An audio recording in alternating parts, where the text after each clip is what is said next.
I'm Evelyn, 32, an event planner who built my career from the ground up. I thought my job was my purpose, creating beautiful events for others, managing chaos, and making everything look effortless. But this story isn't about a client's event. It's about my parents' 40th wedding anniversary, the one I was never hired to plan. And the day I decided to send my invoice, it's about realizing the difference between family duty and unpaid labor, and finally taking charge of my own life. It was a Tuesday morning, and I was wrapping up the seating chart for a high-profile charity gala that had been consuming my life for the past few months.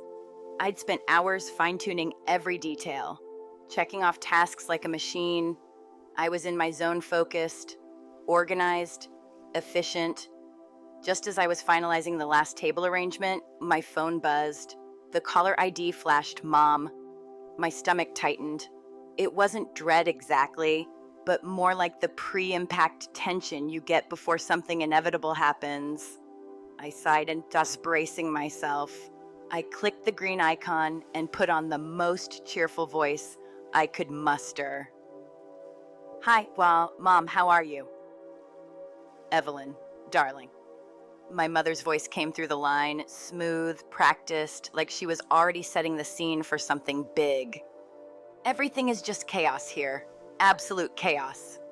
I could hear the clink of her teacup against its saucer, the familiar sound of her being settled into her armchair, the image of her sitting there, dressed in something impeccable. Even though it was barely 10 a.m., was so vivid I could almost see it perfect hair. An eye for detail honed over years as an interior designer. Scanning her space for even the faintest trace of dust, I knew what was coming next. I always knew. What's going on, Mom? I asked, already bracing myself for the inevitable. The phone calls were always the same. An event needed planning, a holiday needed hosting, or some major life moment was on the horizon, but I had no idea how big this one was about to be. The anniversary. Of course, she said, her voice rising with anticipation. Your father and I? 40 years. Can you believe it? She didn't need me to answer. That rhetorical question hung in the air, expecting nothing less than my unrestrained enthusiasm. It's wonderful that, Mom, I said, feeling the weight of the words as I doodled a floral pattern on the notepad in front of me.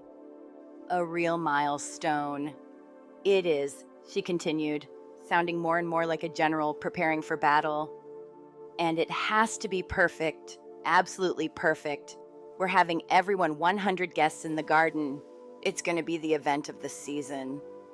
There it was, the familiar sentence, the expectation.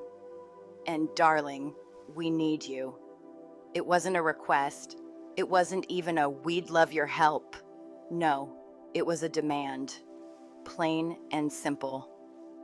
The cornerstone of our relationship, the unspoken contract I had apparently signed at birth. We need you. I felt my stomach drop a little. My own event planning business, something I'd spent years building, felt suddenly like a minor hobby compared to this. She always expected me to drop everything when it came to family, no matter what else was going on. I was the fixer, the planner, the one who always made things happen. Of course, I said, the words tasting like ash in my mouth, my mind already reeling with logistics. What did she want? What did she expect this time? What did you have in mind? Oh, I've got it all figured out, she said breezily, as if she had already completed all the hard work. I've put everything together in a binder for you. It'll make it so much easier. When can you get here? The party's Saturday week. Saturday week? Less than 2 weeks from now. She was asking me to drop everything, my clients, my career, my life, and show up to plan an event for 100 people. My charity gala, the one I'd been planning for 6 months, was the very next day.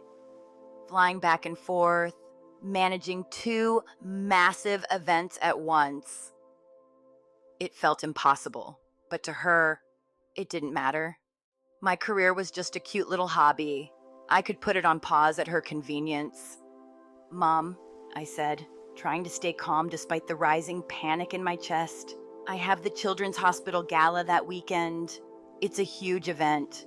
I can't just leave. There was a long sigh on the other end of the line, a sigh so heavy with disappointment it almost seemed like a physical thing.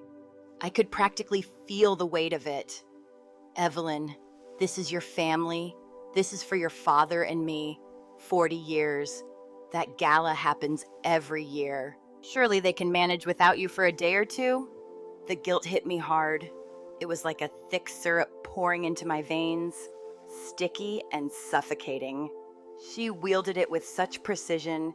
It was her most powerful weapon. I didn't even have a chance. I'll see what I can do, I murmured, knowing full well what that phrase meant in my family. It meant, I surrender. Wonderful, and she replied, her voice bright again, as if the crisis had already been averted. I knew you'd understand what's important. The binder's waiting for you. And just like that, she had won. The matter was settled. She wasn't asking. She was demanding. And I, the dutiful daughter, would comply. 3 days later, I found myself standing in the foyer of my parents' immaculate house, a travel bag at my feet, feeling a deep sense of weary resignation. The house was everything they'd ever dreamed of, a monument to their life together. My father, a retired architect, had designed it himself. Every line was perfect, every space intentional. My mother had decorated it in soft grays and creams, so pristine it felt more like a showroom than a home. My father greeted me with a brief, awkward hug, his eyes already drifting to the television. The Golf Channel was on. Of course, he was the kind of man who avoided conflict at all costs. He was an observer, not a participant in the domestic drama that my mother directed. He never got involved. Megan, my younger sister, drifted down the staircase, her eyes glued to her phone. At 28, she was a social media influencer, a career based on taking perfectly lit photos of herself and writing captions about authenticity. She lived in a guest suite above the garage, a temporary arrangement that had somehow stretched into its third year. Oh, hey, she said, barely looking up from her screen. Mom's in the sunroom. She's got your instruction manual. The phrase hung in the air like a curse. Instruction manual. That's what it was. A binder filled with demands, each one more impossible than the last. And this time, it wasn't a helping out situation. It was a job. My job. I found my mother sitting at her writing desk, a thick, white 3-ring binder sitting in front of her like some sacred text. Evelyn, there you are, she said, standing to give me a kiss on the cheek, one that felt less like affection and more like a transfer of ownership. She handed me the binder, and it was heavy, way heavier than I expected. I opened it. The first page was neatly typed in a font that looked like something from an old-school office printer. Louise and Gary's 40th anniversary celebration, an evening of elegance. Beneath it, in her signature looping script, was my name. Project Manager Evelyn. I wasn't a daughter. I wasn't even a guest helping out. No, I was an employee, unpaid, of course. The binder was terrifyingly thorough. It had tabs for catering, florals, entertainment, decor, and staffing, and under each tab, lists of her demands for catering. She wanted a 5-course tasting menu from a Michelin-starred restaurant, an oyster bar, and a champagne tower. For florals, she demanded peonies, outrageously expensive ones, and a custom-built floral archway. For entertainment, a live string quartet, and the most chilling tab, the one titled Day of Duties. It listed everything I was supposed to do, starting at 6 a.m., oversee vendor arrivals, arrange 100 place settings, greet the guests, direct the servers, manage the bar, time the speeches, and then, finally, lead the post-event cleanup. My name was next to every single task. Not one mention of a moment for me to sit down, to eat, to enjoy the event as a daughter, a family member. This wasn't a request for help. This was a command performance. The weight of the binder in my hands wasn't just paper and plastic, it was the weight of 32 years of expectation. It was the manifestation of the unspoken contract I had signed so many years ago, one I had never realized was so binding. As I stood there, flipping through page after page, I could feel that familiar knot of dread forming in my stomach. This wasn't a gift. This was a demand that my life, my career, my worth was to be devoted to their perfect anniversary celebration. And as I stood in the sunlit room, inhaling the scent of my mother's lemon polish in the air, it hit me. This wasn't the first time this had happened. This wasn't even new. It was just another chapter in a long, exhausting saga. A saga where my worth, my skills, were never truly my own. They were always for others, for them, for family. And for the first time, I began to wonder if I had given too much of myself to a family who had never really seen me. When my mother handed me the binder, I could feel the weight of it before I even opened it. It wasn't just the physical weight, though that alone was substantial. It was the weight of the years of expectation. The years of service I had quietly shouldered without so much as a thank you. As I flipped it open, the first page was neat and orderly, typed in a font that screamed professional. At the top, in large, bold letters, Louise and Gary's 40th anniversary celebration, an evening of elegance. Below that, in her familiar looping script, was my name, Project Manager Evelyn. I wasn't a guest. I wasn't a daughter lending a hand. I was the manager, the organizer, the one responsible for making sure this event went off perfectly. I let out a quiet breath, feeling that familiar knot tighten in my stomach. The binder was divided into sections, each one more detailed than the last. I couldn't help but notice how thorough it was. Everything had been planned down to the last detail. The catering, the florals, the entertainment, the decor, and under each category, a list of demands that only a perfectionist like my mother could come up with. There was no room for compromise, no room for flexibility. This was her vision, and it was clear she expected nothing less than complete compliance. For catering, she wanted nothing short of a Michelin-starred restaurant to provide a 5-course tasting menu.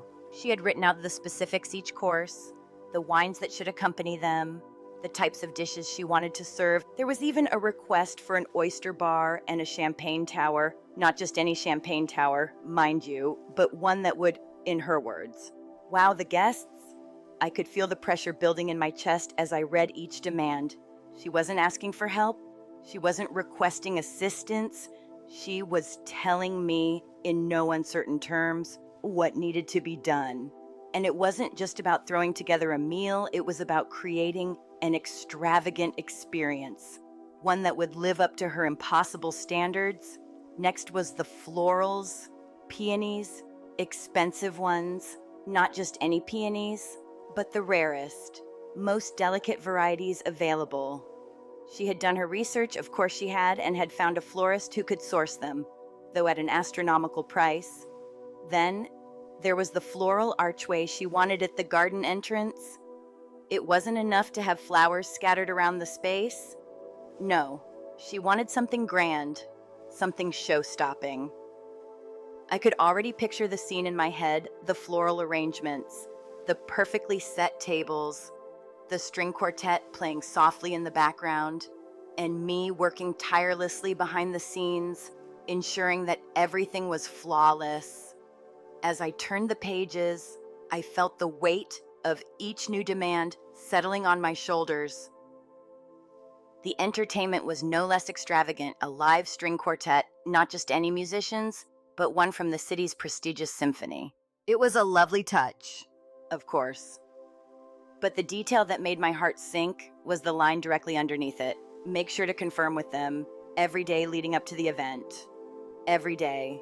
As if it was my job to manage not just the planning, but also the anxiety that came with trying to ensure that everything would go off without a hitch. And the music wasn't just for background noise, it was meant to set the tone for the entire evening. to create an atmosphere of sophistication and elegance. The pressure was mounting, and with each page, I could feel my mind racing faster. Then, I reached the section that made me stop in my tracks: the day of duties, the schedule, a minute-by-minute breakdown starting at 6 a.m. At 6 a.m., I was to oversee all vendor arrivals. At 7 a.m., I would begin arranging the 100 place settings. By 9 a.m., I was to be greeting the guests, making sure everything was set up and running smoothly, and it didn't end there. After the event, I was to lead post-event cleanup, overseeing everything from the last glass of champagne being emptied to the final piece of trash being picked up. My name was written next to every single task. Not a single moment in the entire day was allotted for me to sit, to relax, to even enjoy the celebration. I wasn't going to be celebrating my parents' anniversary. I wasn't going to be a part of the event. I was going to be the one managing it all. I was going to be the unpaid labor. My heart sank as I stared at the schedule. It was all there, laid out in front of me like a contract. The unspoken contract that had been in place for years, only now it was written down in black and white. This wasn't a family celebration. This wasn't a joyful occasion. This was another instance of me being expected to work tirelessly behind the scenes, to sacrifice my own happiness and well-being for the sake of their perfection. And it wasn't just this event. It was every holiday, every birthday, every family gathering. I had become the go-to person, the one who could always be relied on to handle the logistics, to make everything run smoothly. But when it came time to actually celebrate, to be part of the family, I was always in the background, always working, always doing. I thought back to my 10th birthday. I had wanted a simple party, something small at the local bowling alley with my friends, but my mother decided that was too common. Instead, she orchestrated an elaborate high tea in the garden, inviting all of her friends and their impeccably dressed, bored children. I had been forced to wear a frilly dress I hated, serving tiny sandwiches while my mother basked in the compliments on her lovely party. It wasn't my celebration. It was hers, and I was nothing more than a prop in her production. Then there was Megan's 16th birthday. She wanted a huge, extravagant party. By then, I was a teenager with a knack for organizing things, so of course, my mother put me in charge. For 2 months, I worked tirelessly, booking a DJ, coordinating with the caterers, designing invitations, and building a massive balloon arch. On the night of the party, while Megan was the center of attention, opening gifts and being showered with praise, I was in the kitchen making sure the caterers refilled the buffet and directing people to the bathrooms. I worked all night, and when my mother's friends commented on how wonderful everything was, she smiled and said, "Thank you. I do try to make things special for my girls." She never mentioned my role in the planning. I received no thanks, no recognition. My only reward was the quiet, unspoken understanding that I had done my duty correctly. But duty, I realized, wasn't something to be celebrated. It was something to be expected. The binder in front of me was just the latest chapter in this long, exhausting story. I had spent my entire life doing for others, planning parties, organizing events, managing the logistics of every family celebration. My efforts were never framed as favors or acts of kindness. They were simply expected, like the rising of the sun. And every time I tried to set a boundary, to assert that I wasn't a servant, my mother would simply remind me with that well-practiced disappointment in her voice. "But Evelyn, it's for the family. Don't you want us all to have a nice time?" It wasn't just about doing something for family. It was about my role in the family. I was the planner, the organizer, the one who made everything happen. And Megan, she was the star. She was the one who got all the praise, the one who was celebrated for her beauty and charm. My role was to be invisible, to blend into the background while my family basked in the spotlight. But as I flipped through the pages of the binder, I felt something shift inside me. For the first time, I wasn't just overwhelmed by the demands, I was angry. I was tired. Tired of being the one who had to give and give and give. Tired of being treated like a resource, not a person. This wasn't a family celebration. This was just another opportunity for them to exploit me, to use my talents, my skills, and my time, without ever once considering that I might have a life outside of their expectations. I closed the binder with a snap, the sound echoing in the quiet room.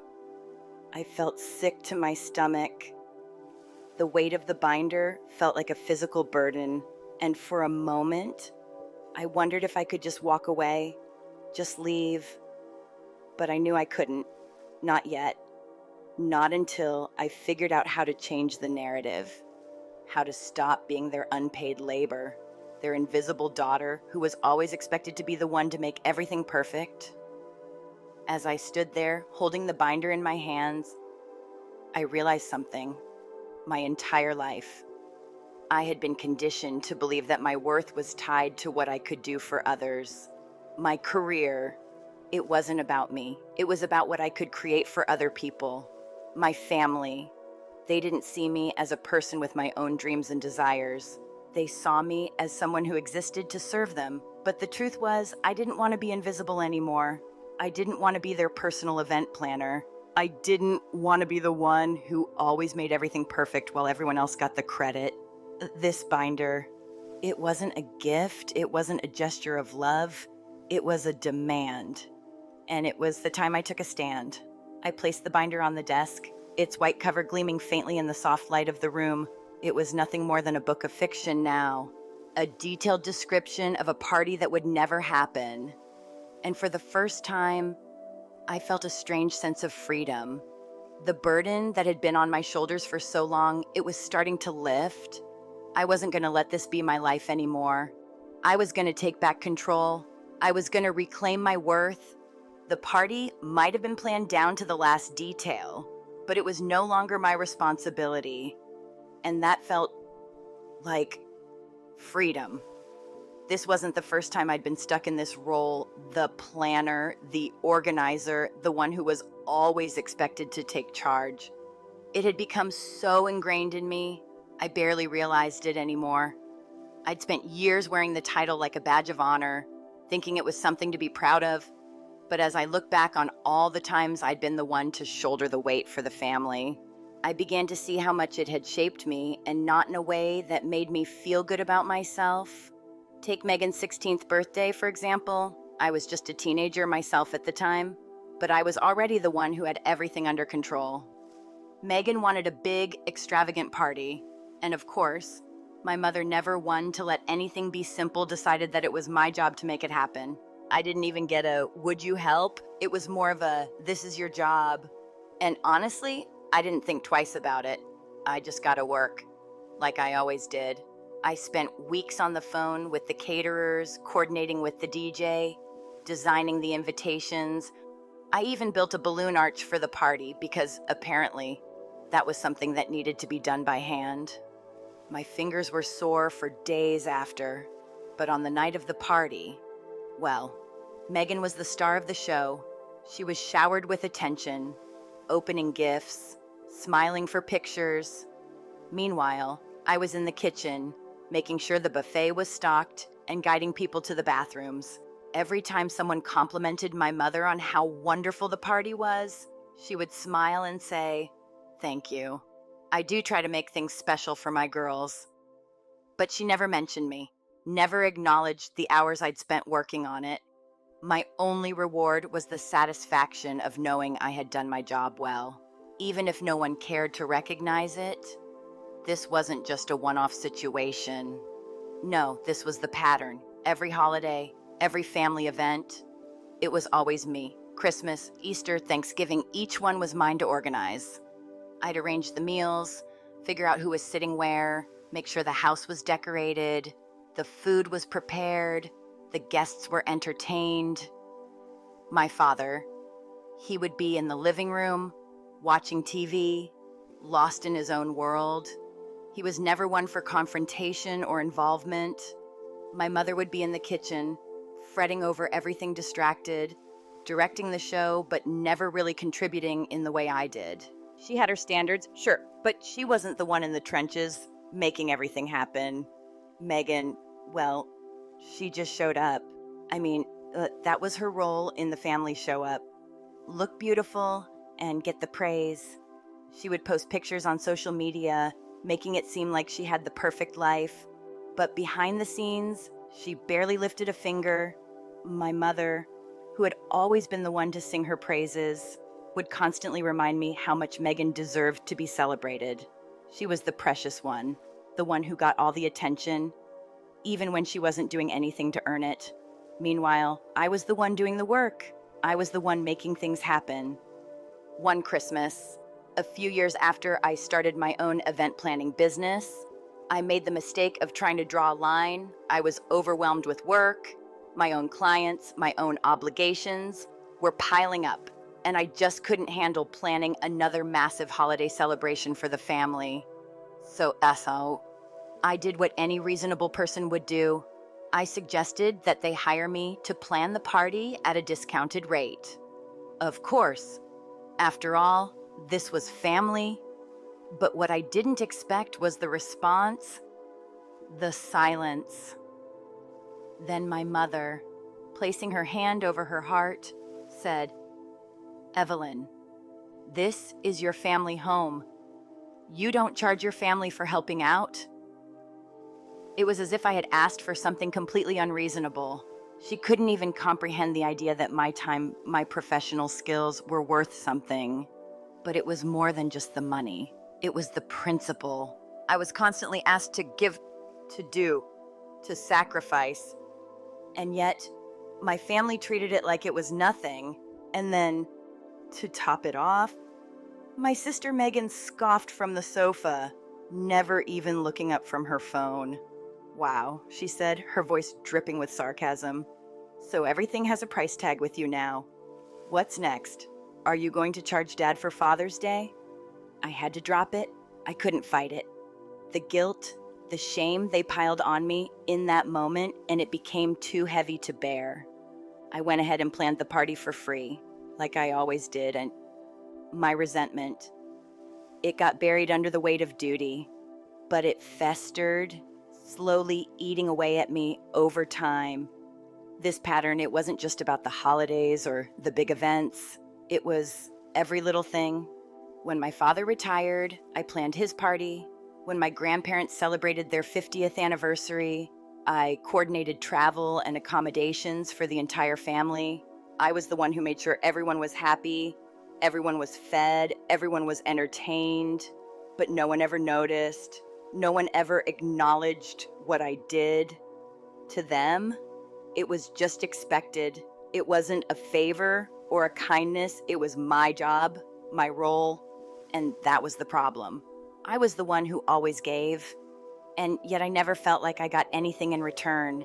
And whenever I tried to set a boundary, it was met with the same response.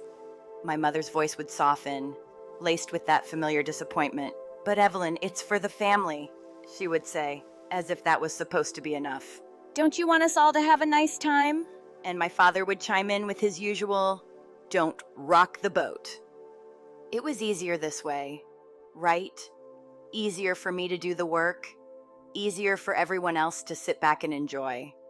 My sister, meanwhile, floated through life on a cloud of parental subsidy. She never had to worry about anything. Her role was simple: to look good, to be charming, to post her perfectly curated life on social media. It was a job she performed flawlessly, and it was the only role she ever had to play. I was the planner, she was the star. She got the attention, she got the admiration.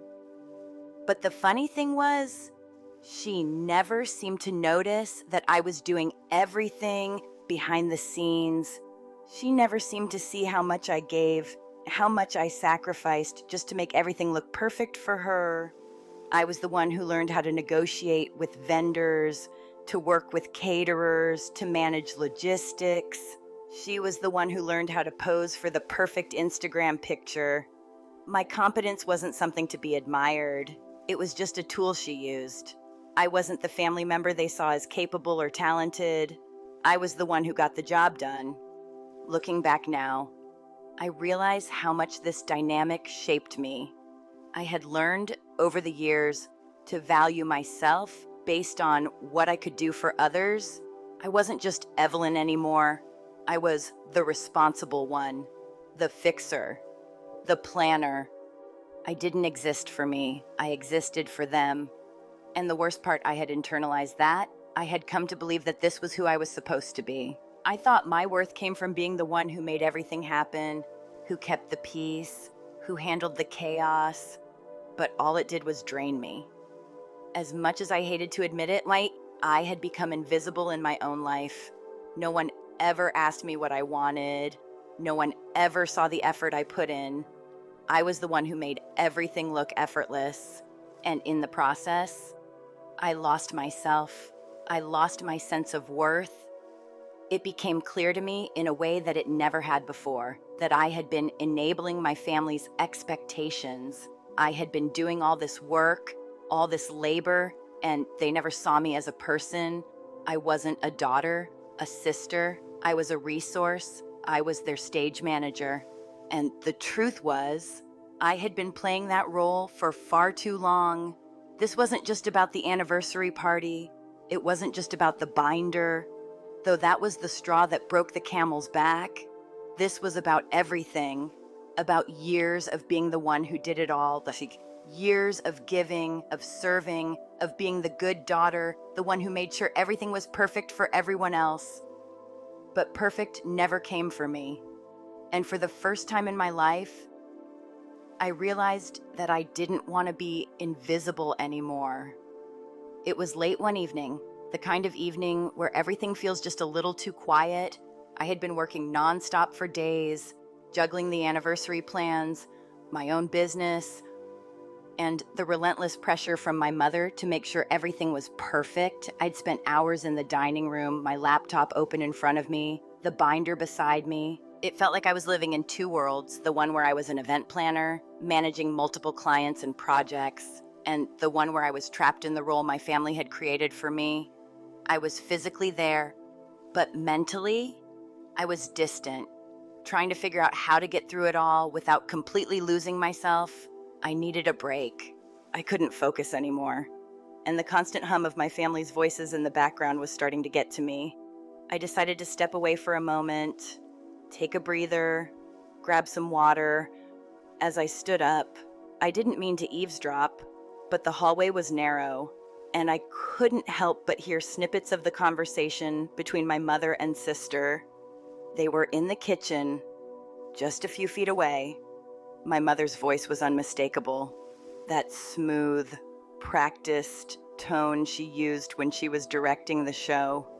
And Megan's voice, that airy, carefree tone she always used when she had something to say but wasn't really interested in the outcome. I paused just outside the kitchen door, trying to pretend like I wasn't paying attention, but every word hit me like a hammer. I could hear the click of my mother's ceramic teacup against its saucer as she spoke.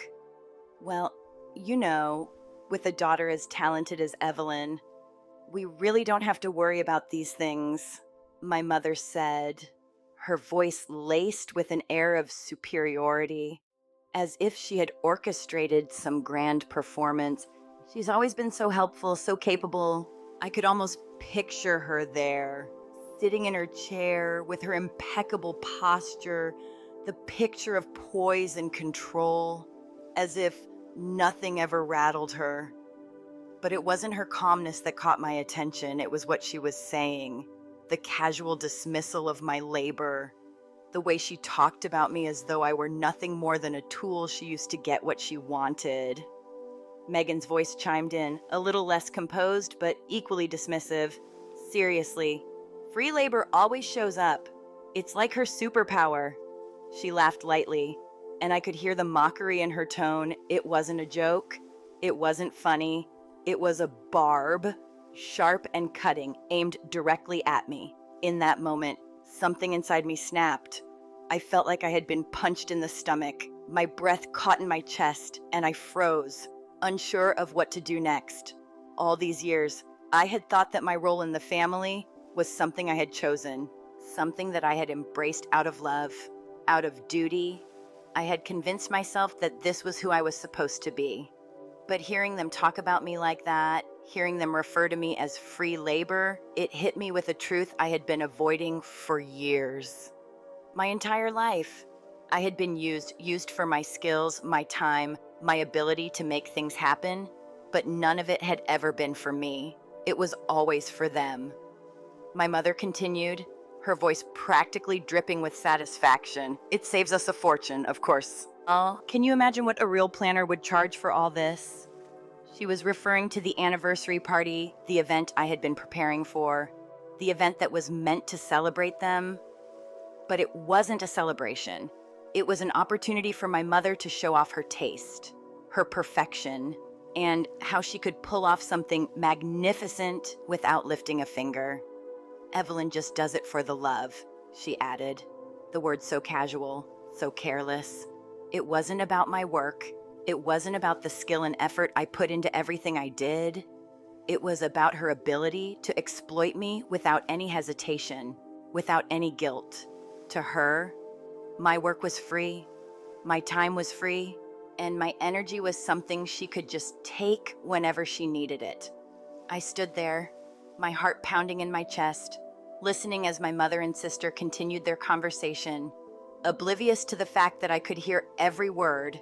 I could feel the resentment bubbling up inside me, but there was something else, something darker, something that made me realize just how deeply this situation had affected me.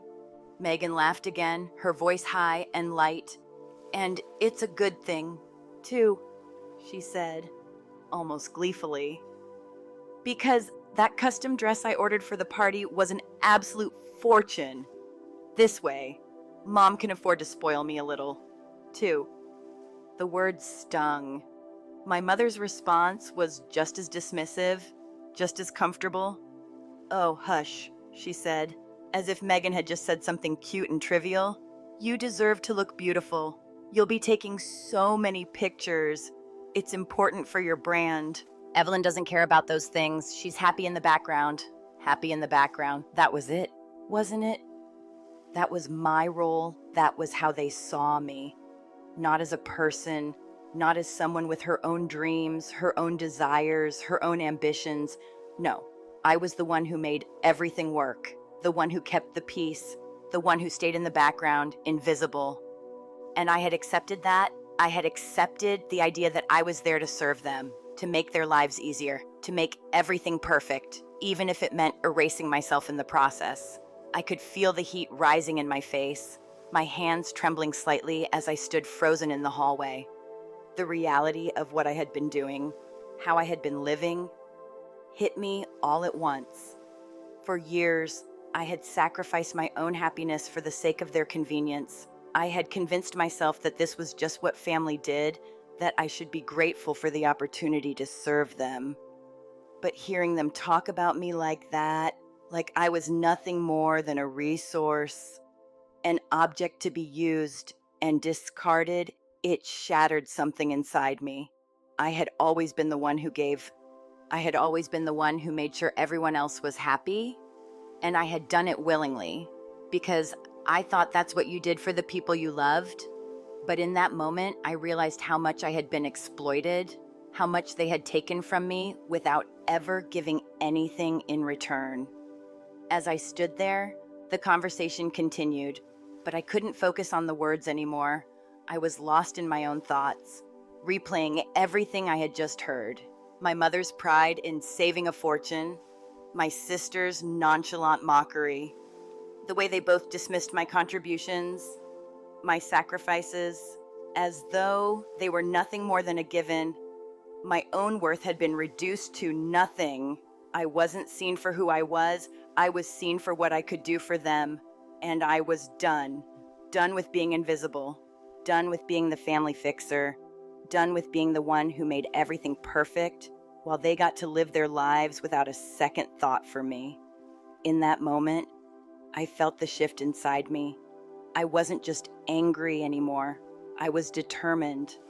The anger, the resentment, the sadness, it all swirled together in a way that made me feel clear-headed for the first time in years. I had been living under their expectations for so long, I had forgotten who I was outside of them. But now I knew. I knew I couldn't keep doing this. I couldn't keep allowing them to take from me without ever giving anything back.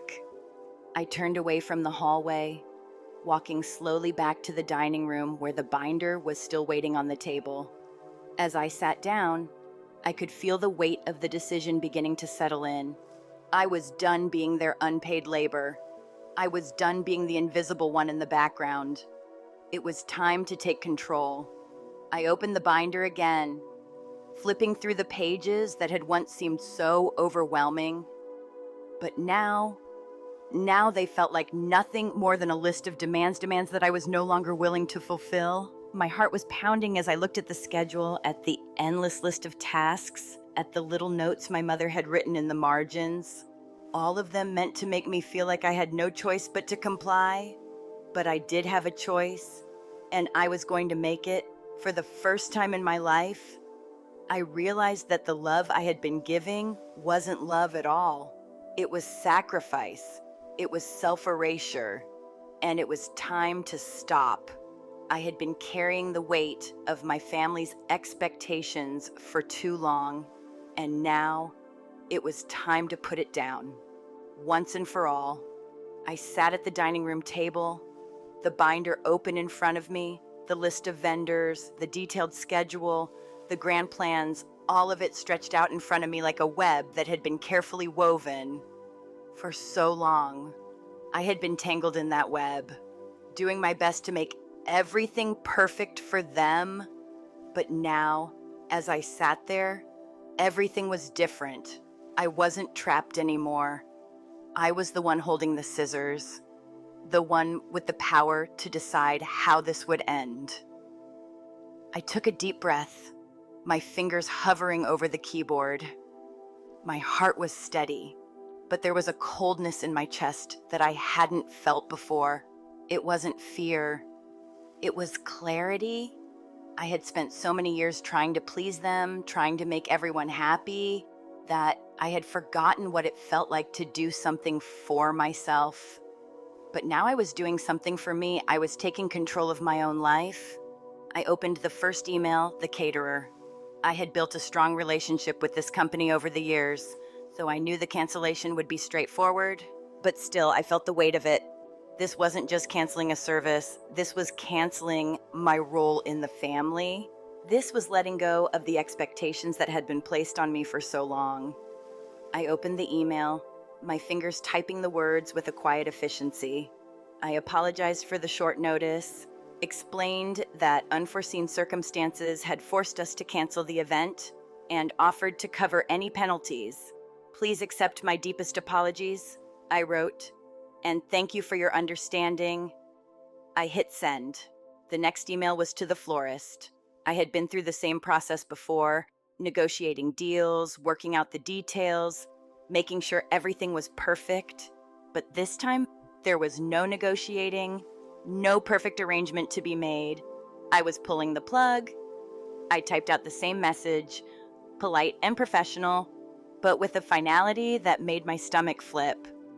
Due to unforeseen circumstances, we will need to cancel the floral order for the Louise and Gary anniversary event. I wrote, I have, of course, forfeited the deposit and will send over a cancellation fee to cover any costs. I value our professional relationship and hope this will not cause too much inconvenience. I hit send again. With each email, with each click of the send button, I could feel the weight of the past few days lifting. I wasn't just canceling an event, I was canceling the role I had been playing for years. The role of the one who always fixed things, always made everything work, always did the work without ever receiving anything in return. I wasn't going to let that happen anymore. Not this time. Not with my parents' anniversary. Not with my family. I moved down the list of vendors, methodically canceling each one. The string quartet, gone. The linen rentals canceled, the marquee tent, the extra tables, the wine tasting sommelier, all canceled. Each one took mere moments, but each one felt like I was cutting another tie that had kept me bound to them. And as I clicked through those cancellations, there was a strange sense of empowerment that began to take over. It wasn't anger or bitterness, though that was certainly there. It wasn't a desire for revenge. It was something else, a quiet, steady resolve. I wasn't asking for permission anymore. I wasn't waiting for anyone to approve of my decisions. I was making them on my own. There was something deeply satisfying about the efficiency with which I handled it all. I wasn't emotional about it. I wasn't flustered. I wasn't making impulsive decisions.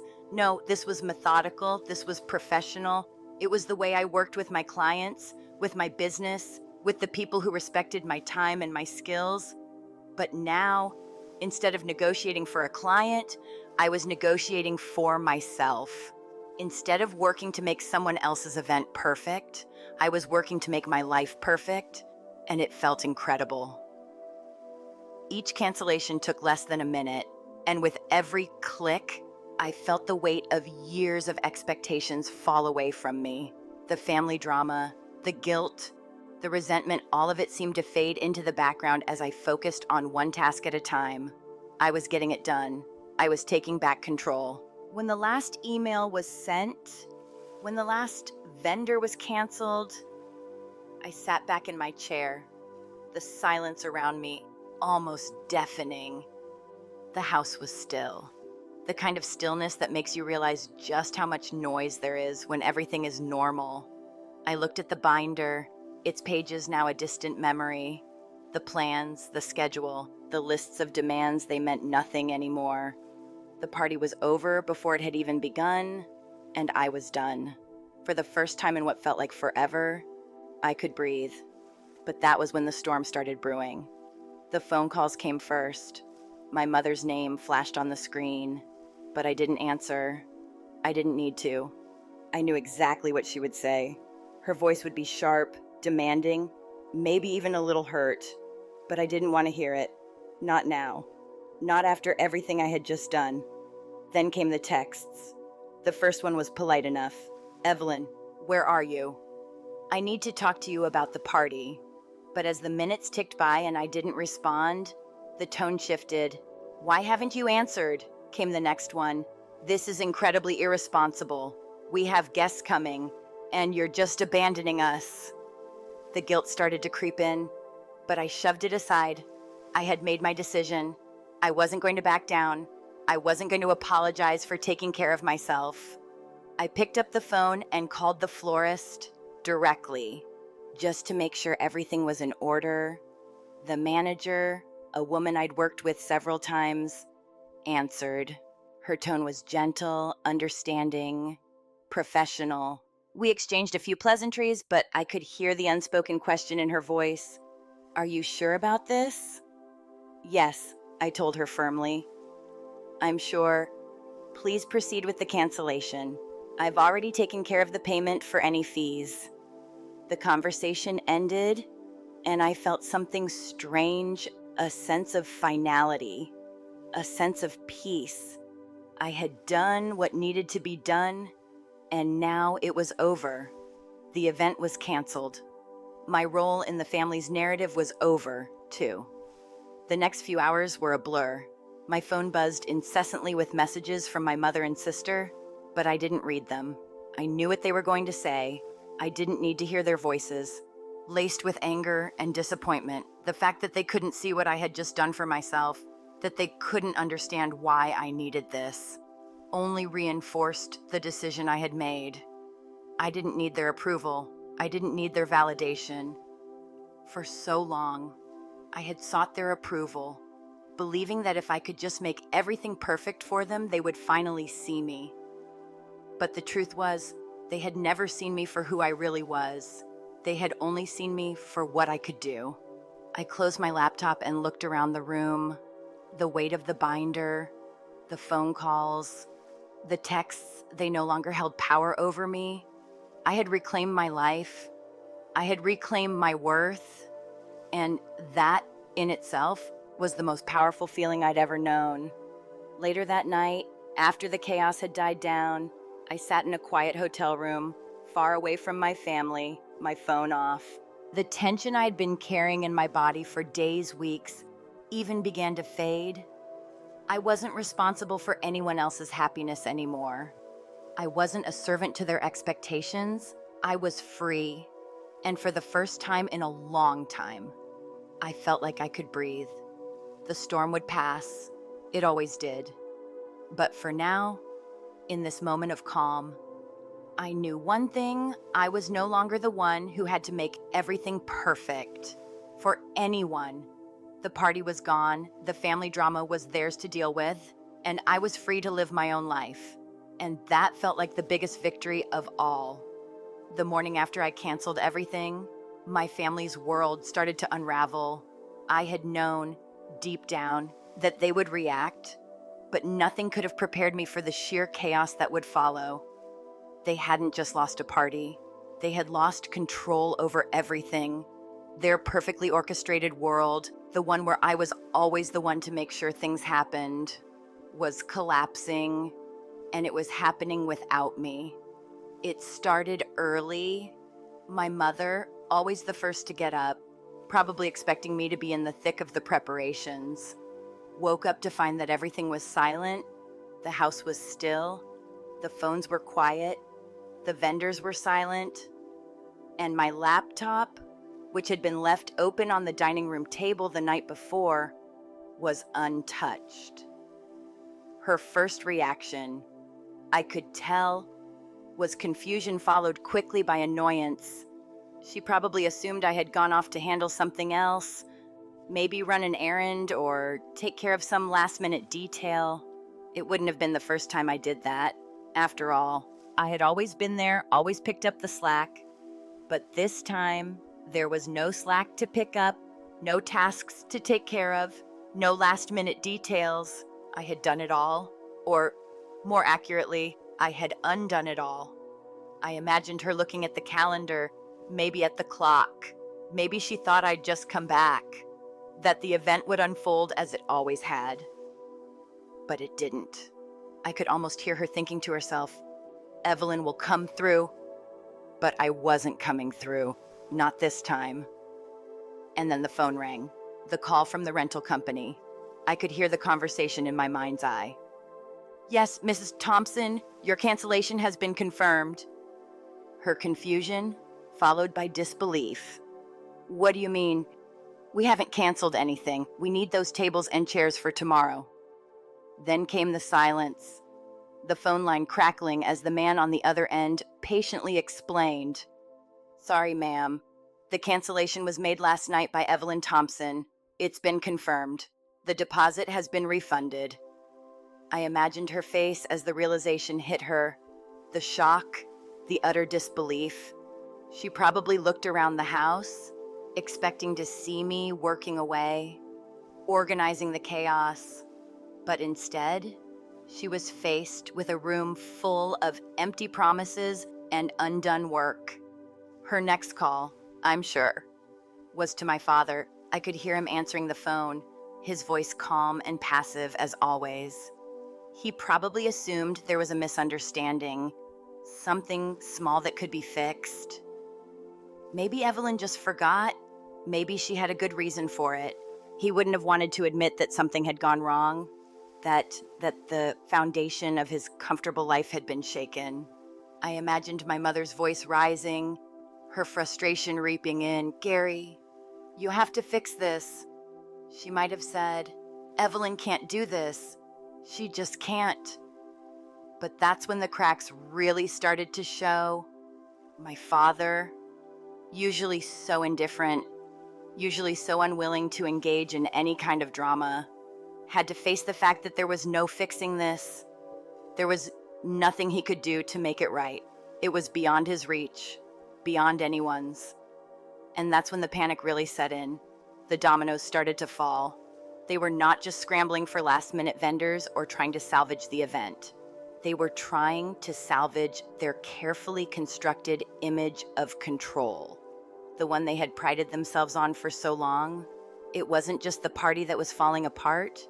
It was their whole narrative, the one where they were always the perfect family, the ones who had it all together, the ones who never needed to ask for help. I imagine Megan waking up, her first thought probably being to check her phone.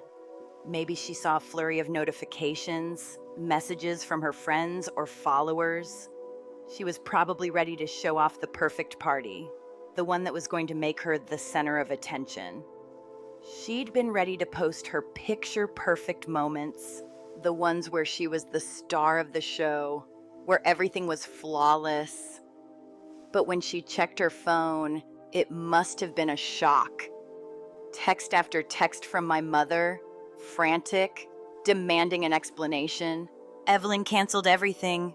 I imagined my mother saying, "She's ruined everything." Megan's reaction, of course, she'd be confused.